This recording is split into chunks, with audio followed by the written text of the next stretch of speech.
বরিশাল বিভাগের ভাই বোনেরা, আমি প্রথমে আমাদের পরিচয় বরিশাল ডিএম কলেজের ছাত্র সংসদের সাবেক বরিশাল জেলা ছাত্রদলের সাবেক সভাপতি, যুবদলের কেন্দ্রীয় কমিটির কমিটির আমি সদস্য ছিলাম। এরপর আইনজীবী সমিতি সুপ্রিম কোর্ট ইউনিটের ভাইস প্রেসিডেন্ট এবং এখন বর্তমানে সহকারী অ্যাটর্নি জেনারেল হিসাবে দায়িত্ব পালন করছি।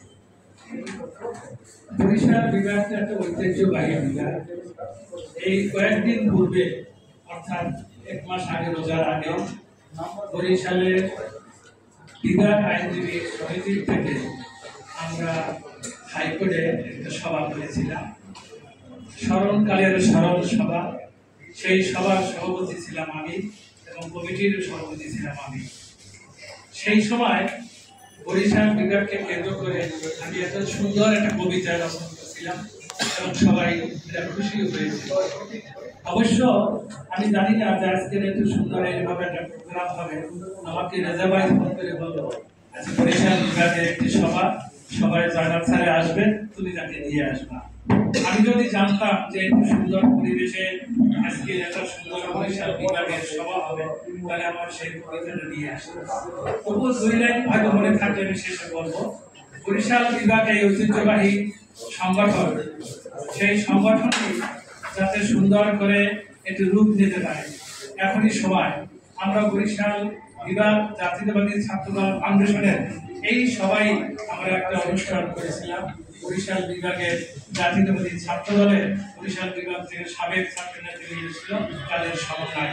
সেই সভায় আমাদের প্রিয় নেতা জনাব মুজিবুর রহমান সরোয়ার সেও উপস্থিত ছিলেন। শেরে বাংলা অশ্বিনী কুমার আর জীবনানন্দ দাস, তারাই সকলে করতেন বরিশালে বসবাস।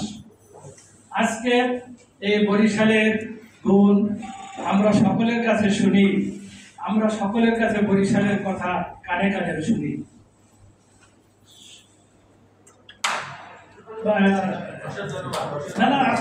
স্বরূপগাড়ির পেয়ারা আর উজিরপুরের শাপলা, নদীর দই, বরিশালের গুণের কথা কার কাছে কই। আপনারা জানেন যে পিরোজপুর একটি সুন্দরবন নদীর পারে বাকিয়ালি গানের সুরে আমরা যাই সেখানে। যদি পায়রা বন্দর আর পটুয়াখালী বরগুনা জেলা, সেখানেই থাকে সবাই সেলা। ঝালকাঠি একটি সুন্দর একটি বাণিজ্য বন্দর। যদি সেই সুন্দর বন্দরের মধ্যে যদি হয় ভুল ত্রুটি, ক্ষমা করে নেবেন সকলে। ভোলার মেঘনার পারে নদীটি ভোলা, ভয় করি না কারণ আমরা ভোলা করি না কেউ ভয়, আমরা উপরে আসমান নিচে মাটি, আমরা যদি ইমান থাকে খাটি, অবশ্যই আমরা করি না ভয়। ইনশাল্লাহ বরিশালবাসীর হবেই বিজয়। সকল